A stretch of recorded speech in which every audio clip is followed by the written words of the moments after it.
বাংলাদেশ ক্রিকেটের নতুন কোচ কার হাতে উঠবে দায়িত্ব? কে হবেন আমাদের নতুন কোচ?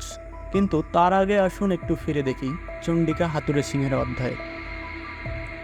চন্ডিকা হাথুরুসিংহ সিংহ একজন কোচ যিনি একসময় বাংলাদেশ ক্রিকেটকে নিয়ে এসেছিলেন এক নতুন দিগন্তে। কিন্তু তার দ্বিতীয় মেয়াদের কি হলো? তিনি কেন ব্যর্থ হলেন? আমরা জানি প্রত্যাশা ছিল আকাশচুম্বী, কিন্তু ফলাফল হলো হতাশাজনক। মাঠে খেলোয়াড়দের মধ্যে সে পুরানো উদ্যম, সেই পুরানো আত্মবিশ্বাস যেন হারিয়ে গিয়েছিল। হাথুরু সিংয়ের নেতৃত্বে আমরা কি প্রত্যাশিত সাফল্য পেয়েছি, নাকি হারিয়েছি স্বপ্নগুলোকে? কিন্তু হতাশার পরও আমরা থামব না, সামনের দিকে তাকাতে হবে। চলুন দেখি কারা হবেন আমাদের টাইগারদের নতুন কোচ।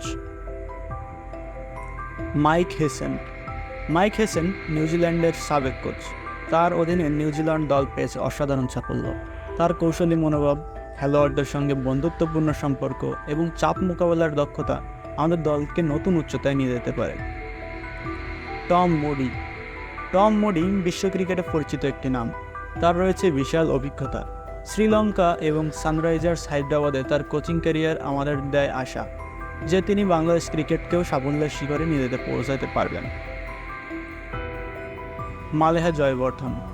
মালেহা জয়বর্ধন শ্রীলঙ্কার কিংবদন্তি ব্যাটসম্যান।